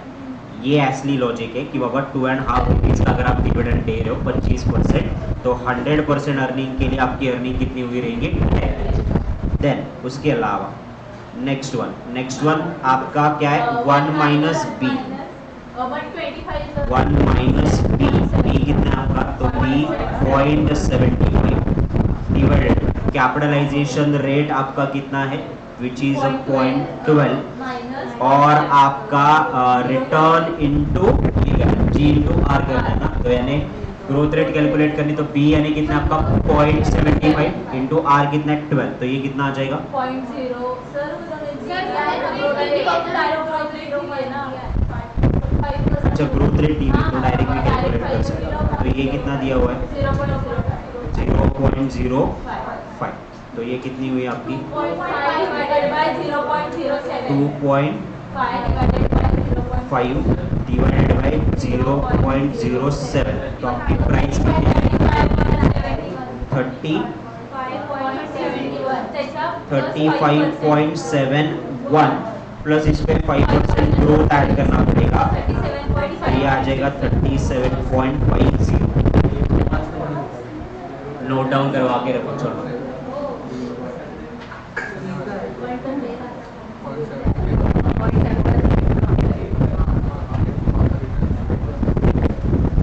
नोट डाउन करो फटाफट, चलो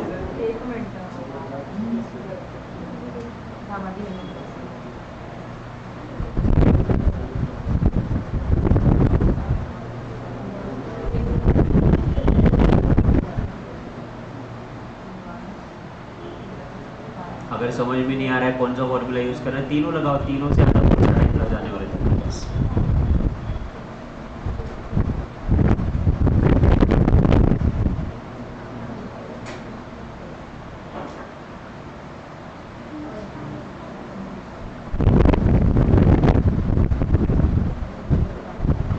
फोटो निकालो बाद में, चलो बहुत आराम से चलो, हो गया क्या 2020 December, earning per share of the company 10, the company has internal rate of return 15%, capitalization for the same is 12. If the Walter model used, what will be the price share for the optimum payout ratio?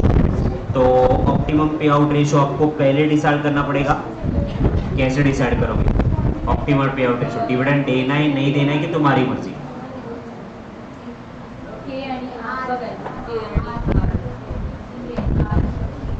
ए कितना है आपका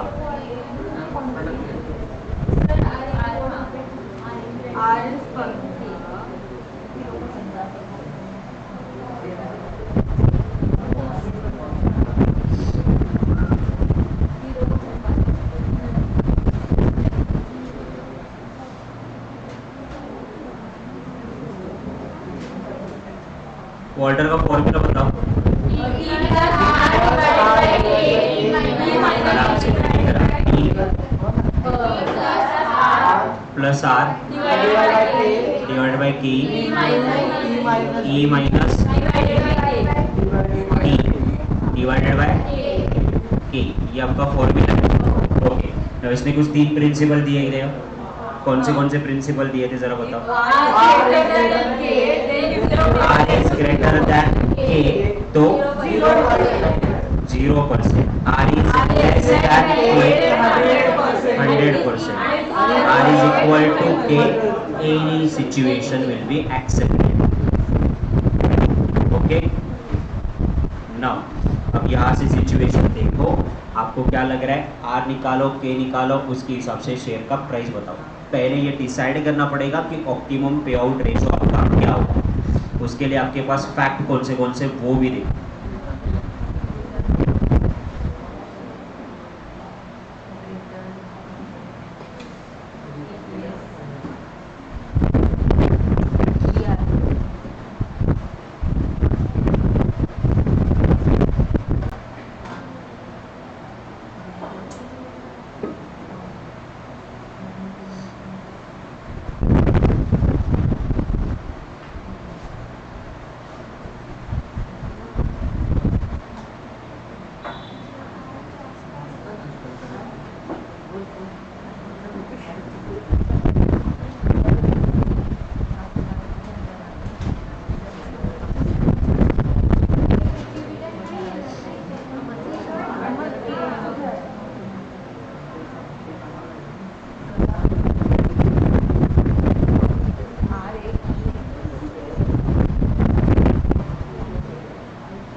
Sir, 96 is the answer.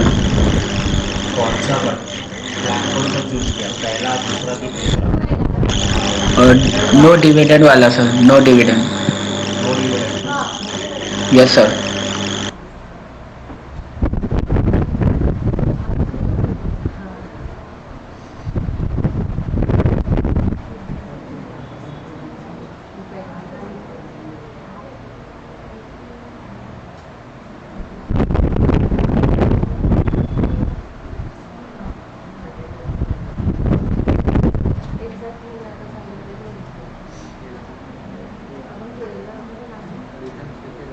बाकी लोगों का approach क्या है, dividend लेना है कि नहीं लेना है?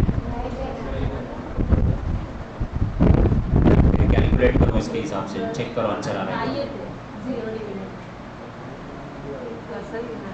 मुसीन तेरा कैसे आया फिर?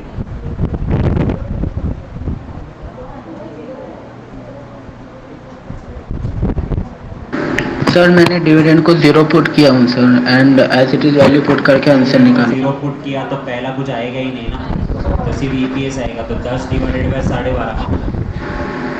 Yes, then again divided by 0.125, then 96 क्यों sir. करेगा वापस, एक ही बार करेगा। सर वो फॉर्मूला है ना सर, वॉल्टर में डिवाइड कर रहे हैं बेटा, ए को डिवाइड, सिर्फ आर को डिवाइड कर रहा हूँ, रिटर्न को डिवाइड कर रहा हूँ, दोबारा नहीं। डिविडेंड अगर 0 है तो उसमें आर ऐड होता, फिर के से डिवाइड होता। Okay sir.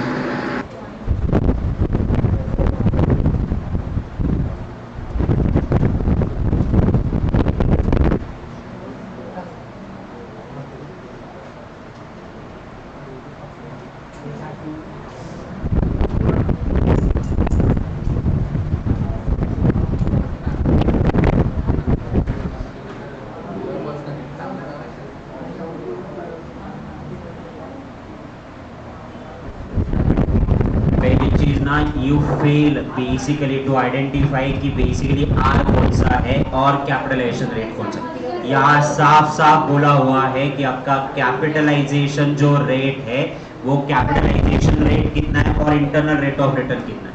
तुमने पहले बोला प्लान 1, प्लान 2 की प्लान 3, प्लान 2 चूज करना है, प्लान 1 चूज करना ही नहीं है। वहां पे आपका इंटरनल रेट ऑफ रिटर्न का मतलब ये है कि मैं अगर इंटरनली फाइनेंस करूं ना, तो इंटरनली फाइनेंस करने की कॉस्ट कितनी है मेरी, 15%, एंड कैपिटलाइजेशन रेट कितना है मेरा, 12.5, तो यानी 12.5 और 15, तो मुझे 100% डिविडेंड देना है। अगर मैं 100% डिविडेंड दूंगा तो 10 रुपए का मैंने डिविडेंड दिया, प्लस आर कितनी है आपकी 50 डिवाइडेड बाय के कितनी आपकी 0.125। नाउ अर्निंग 10 है, डिविडेंड भी 10 है, डिवाइडेड बाय के, तो ये एक्चुअली आया कितना आपका, ये आया डिवाइड करके 1.25 डिवाइडेड बाय 12.5, कितने आते चेक करो।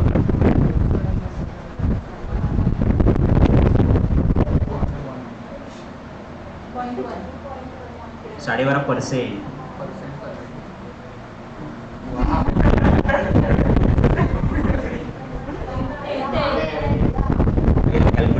ये कितना हुआ, 10 प्लस 0.15 डिवाइड बाई 1.25, ये कितना आया 10 इंटू 0.15 डिवाइडेड बाय 0.125, 12 आया, सॉरी मैंने 1.2 ओरली बोल दिया, 12 आया। 12 को डिवाइड करो 12.50, तो आपका प्राइस आता है 96, तब जाके ऑप्शन आता है आपका ऑप्शन सी। अब आर एंड के में कंफ्यूजन हो, ऑप्टिमल चूज करो ना वहां से। सर एक बार रिपीट करो सर। 15-20 मिनट है मेरे को और सम करने, 4 सम हुए से। सर वो रिपीट करो ना सर, आपने कैसे निकालना। December 2020, earning per share of the company, next वैसे ही क्वेश्चन है। Dividend policy 60, outstanding 1 lakh, capitalisation rate is 12 and rate of return on investment is 15%। दोबारा सेम क्वेश्चन है ऑलमोस्ट। आप मुझे ये बताओ, ये आपकी क्या हुई, आर हुई ना, नाउ ये आपका डिविडेंड कैपिटलाइजेशन रेट, यानी ये क्या हुआ के, आर 15 है, के आपकी कितनी है 12 है। आर अगर 15 है, के आपकी 12 है, तो इसके हिसाब से डिविडेंड कितना देना चाहिए 0%। यानी पहला प्लान चूज करो तो डिविडेंड आपका कितना आया 0 प्लस वो आर, अब ये फॉर्मूला लगाएंगे ना, प्लस आर डिवाइड बाई के, उसका कोई मतलब बनता है क्या, नहीं, तो ये 0 ही रहेगा। ई माइनस डी, तो अर्निंग कितनी आपकी दिया है क्या उन्होंने अर्निंग, अर्निंग शेयर दिया नहीं है बट निकाल सकते ना आप, कैसे निकाल सकते हैं, 5 लाख डिवाइडेड बाय 1 लाख, तो कितनी हुई 5, तो 5 रुपए की अर्निंग है, उसमें से 60% आपने डिविडेंड दिया, यानी कितना 3 divided by cost of equity, cost of equity कितनी आपकी 12, तो 2/12 कितनी हुई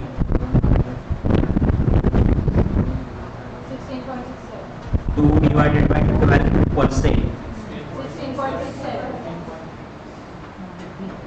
क्या गलत हुआ,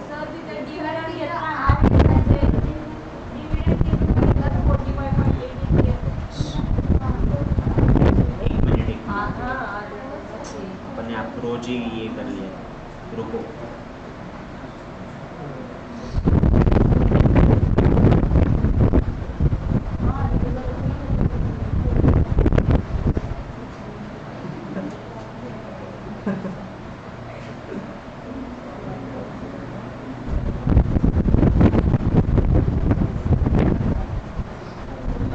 आपका 15% क्या है रिटर्न ऑन इन्वेस्टमेंट, बराबर 12% इक्विटी है, तो आपको डिविडेंड नहीं देना चाहिए ना, तो यहाँ पे आपकी प्राइस कितनी आ रही है जरा चेक करो, ये 0 आया, ईपीएस कितना आपका 5, डिविडेंड दिया ही नहीं ना तुमने 0, वो अपन ने 3 लिया था, divided by cost of equity कितना आपका 12%, 5 को 12% से डिवाइड करने के बाद कितना आ रहा है, मेरे को ये बताओ तुम लोग बहुत डिविडेंड दिया तुमने, हाँ या ना, 0 प्लस आर कितना है 13, इसको मल्टीप्लाई करो 0.13 डिवाइडेड बाय के कितना है, यार सही फिगर बताओ यार, 0.50 डिवाइड बाय 0.12, इसको 0 ही आएगा,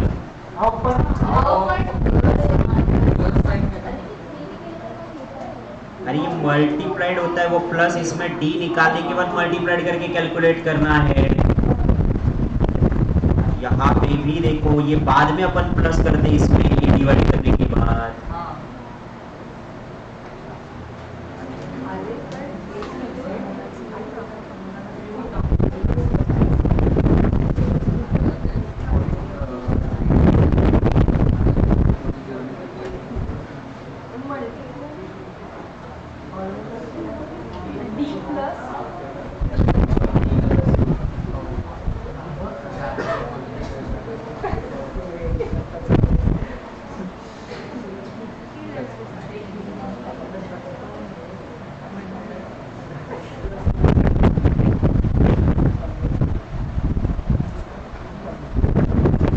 ये आपका फॉर्मूला, डिविडेंड दिया तुमने, डिविडेंड दिया कि नहीं दिया, नहीं दिया, ओके, आर कितना है तुम्हारा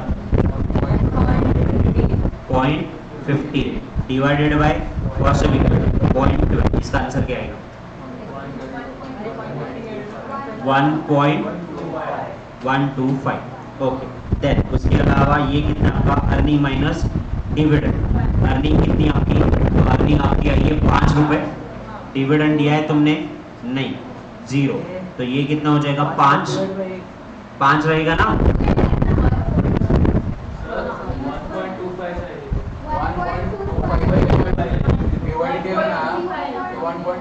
कौन सी बात कर रहे हैं आप,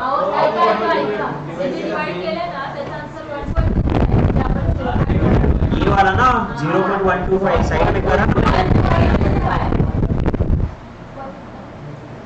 1.25, ओके, ये के आ गया, नाउ ये ई माइनस डी, ये इसमें मल्टीप्लाइड होगा, हाँ या ना, ई कितना आपका 5 और डिविडेंड कितना दिया 0, तो 5 माइनस 0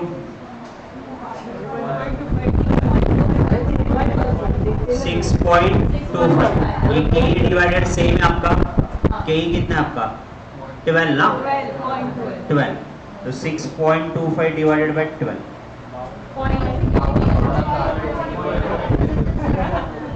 इससे क्या आता है? सर मैंने कर लिया सर, मेरा आ गया सर 45.83। एक मिनट, क्या कर रहा है? सर डिविडेंड 3 आएगा सर एंड EPS 5 पुट करो सर।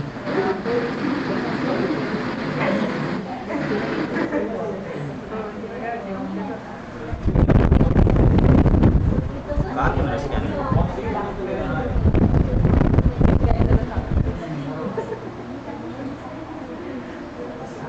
मग तेच तर सांगते पण ऐका.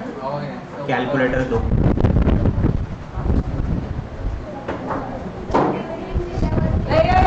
पावसात पाच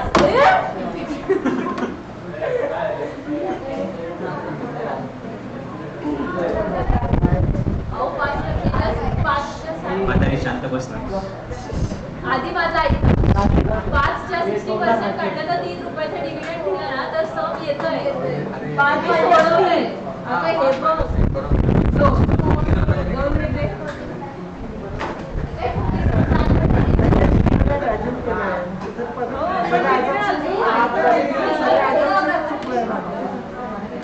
मग हे सम हे मला काय बोलायचं नाही म्हणून पटपटच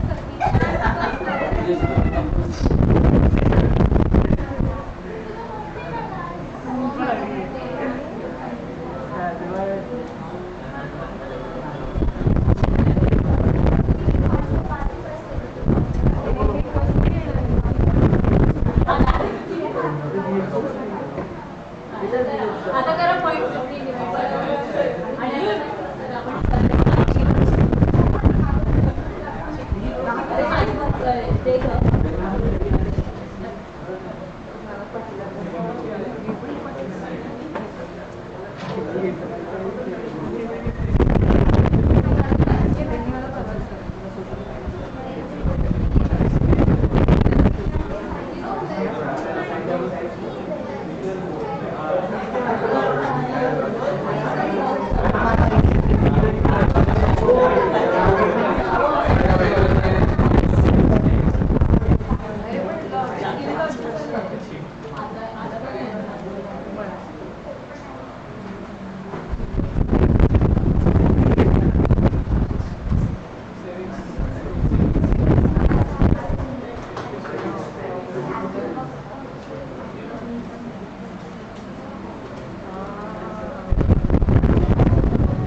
आपका फॉर्मूला बताओ कौन सा है वॉल्टर मॉडल का. P0 इज इक्वल टू आपका फॉर्मूला है T plus R divided by E minus T.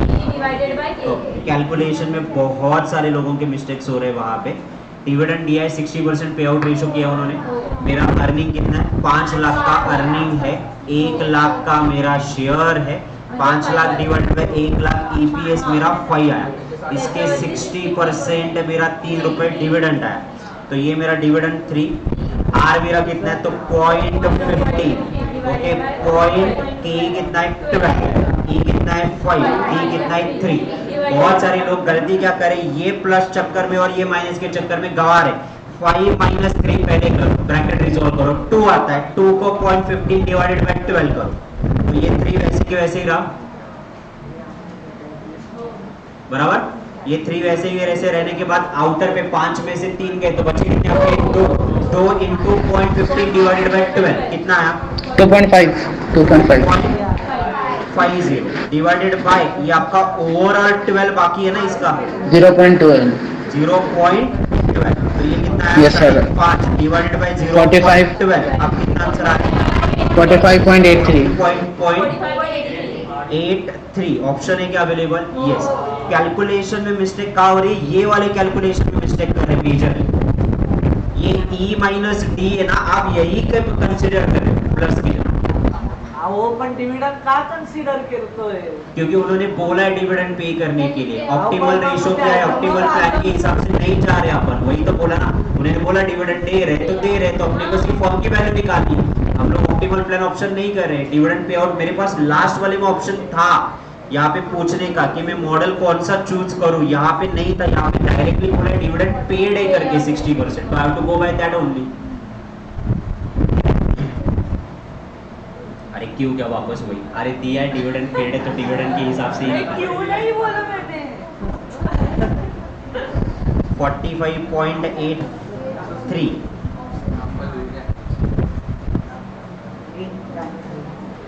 Sir पेपरचं सम आहे ना. त्याच्यामध्ये मल्टिप्लाय 10 मायनस 10 मल्टिप्लाय केलं तर 0 येतं ना. तर तुम्हाला 90 ये वाला कैलकुलेशन में गड़बड़।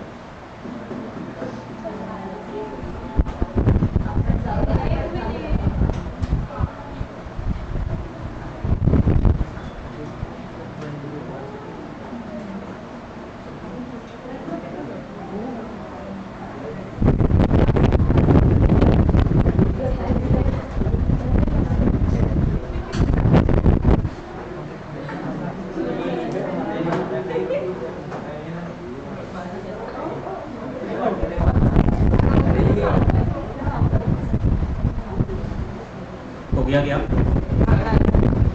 हो डन. किती वेळा मी बोलून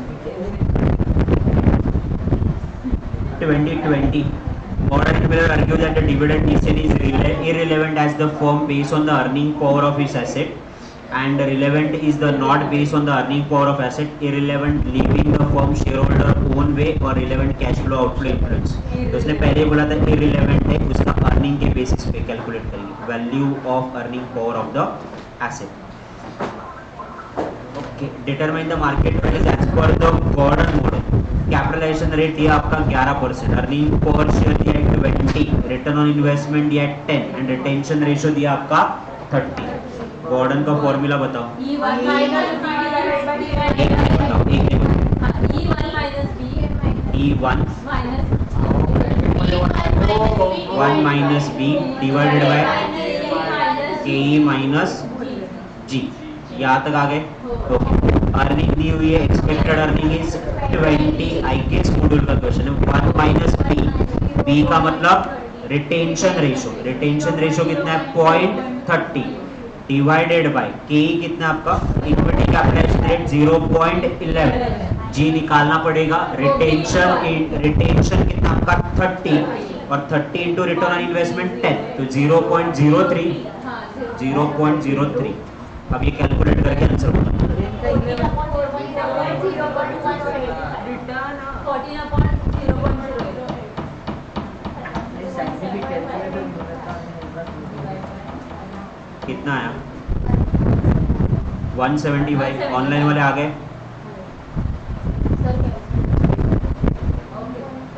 हाँ सर। कॅश तरी 175 done. Online Mohsin yes sir.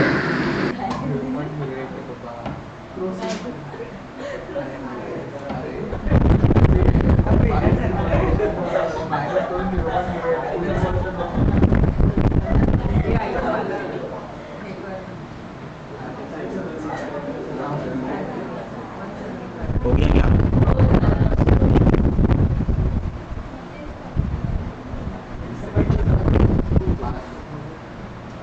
Twenty theoretical वाले करवाते क्योंकि प्रैक्टिकल वाले अभी होंगे नहीं। शुभम सर आज which of the following statement is not true in the context of modern and Miller theory?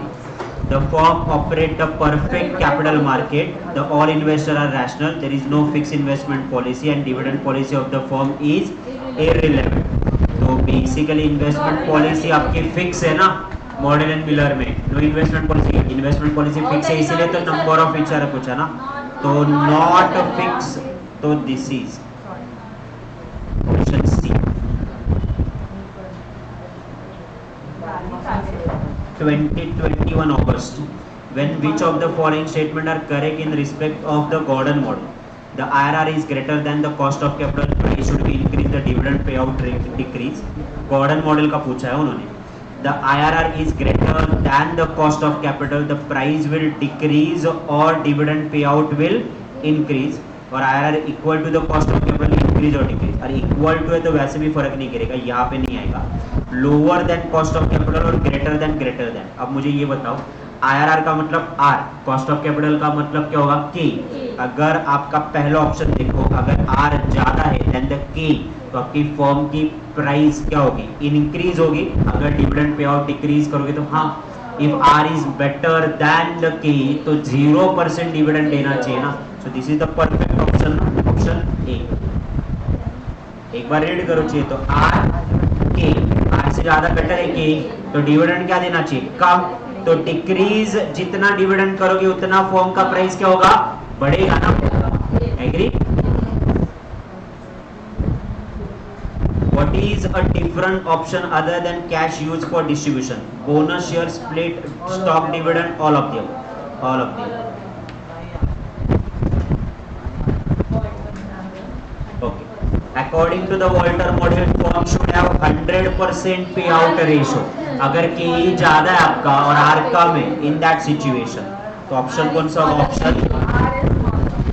Then Model and Miller approach recognize the dividend to do somehow the effect of the stock price suggests the positive effect on the dividend increase in the attribute. Directly dividend policy or directly optimal capital structure, not information content but consistency payment dividend, or not itself to the information content of a dividend with respect to the future earning. Option D. No dividend information content expected to the future earning. ये practical वाला part रहता. PQR company earn, ये भी practical वाला है. Okay. When firm does not pay fixed dividend regularly, dividend policy is known as irregular. दिसंबर वाले ये देखो सिर्फ यहाँ पे. Which of the following not the assumption of a Walter model? The all investment through the debt or return earning. पहला ही option है ना, all investment through the डेब्ट एंड इक्विटी. ओनली इक्विटी है ना, डेब्ट है ही नहीं. Option A. अब ये थ्योरी याद रहेगा तो 1 मार्क आएगा, वरना Ram Ram. When return on investment is equal to the market capitalization rate, optimum payout ratio क्या होगा, उन्होंने पूछा. रिटर्न इक्वल है, इक्वल का मतलब तुम्हारी मर्जी. ऑल पे out ratio will be optimum. Okay. Okay, ये थ्योरेटिकल वाला एक करते हैं. Then if the company using a constant payout policy, dividend amount of dividend would be decrease with the increase income, increase with the increase income, remain a same और can't be determined. ध्यान से देखो, company का पे out ratio क्या है, same है, तो अमाउंट ऑफ डिविडेंड क्या होगा, अमाउंट ऑफ डिविडेंड डिक्रीज होगा और इनकम इंक्रीज होगा कि दोनों इंक्रीज होंगे, क्या पे आउट रेशियो किस पे निकालते हो, ईपीएस. मैंने 5 रुपए कमाए, तुमने पे आउट कितने करे 40%, तो तुम डिविडेंड कितने का दोगे, तो मैंने कल को 10 रुपए कमाए, पे आउट रेशियो कांस्टेंट है 40, तो तुम देंगे कितना 4. पे आउट कांस्टेंट है क्या, यस. तुम्हारी अर्निंग बढ़ी तो तुम्हारा डिविडेंड बढ़ा क्या, तो सेम क्या. फिर ऑप्शन कौन सा होगा, option B. Increase with the increase, dividend भी बढ़ेगा, अर्निंग भी बढ़ेगी, पे आउट कांस्टेंट होगा. रिमेन सेम क्या बोल रहे हैं, समझेगा. ओके. नाउ इसके जितने थ्योरी क्वेश्चंस हैं, थ्योरी उतने ही सॉल्व करो. प्रैक्टिकल क्वेश्चन में कल वापस दोबारा ले रहा हूँ क्योंकि उतना सेटिस्फैक्टरी हुआ नहीं है जितना होना चाहिए. क्लियर. तो अपन ये कल मॉर्निंग को दोबारा प्रैक्टिकल क्वेश्चन करेंगे, एज ही कर लेते बट वो टाइम कंस्टेंट है. तो इसके सिर्फ थ्योरी एमसीक्यू आज खत्म कर देना, सिर्फ जितने भी थ्योरी बन रहे हैं, एजम्पशन कौन सा है, फॉर्मूला कौन सा है, ऑप्टिमल पॉलिसी कौन सा होना चाहिए, किसका इम्पैक्ट आ रहा है, उतना करो। प्रैक्टिकल में दोबारा क्लास में करवाऊंगा कल, ओके। Okay sir, bye.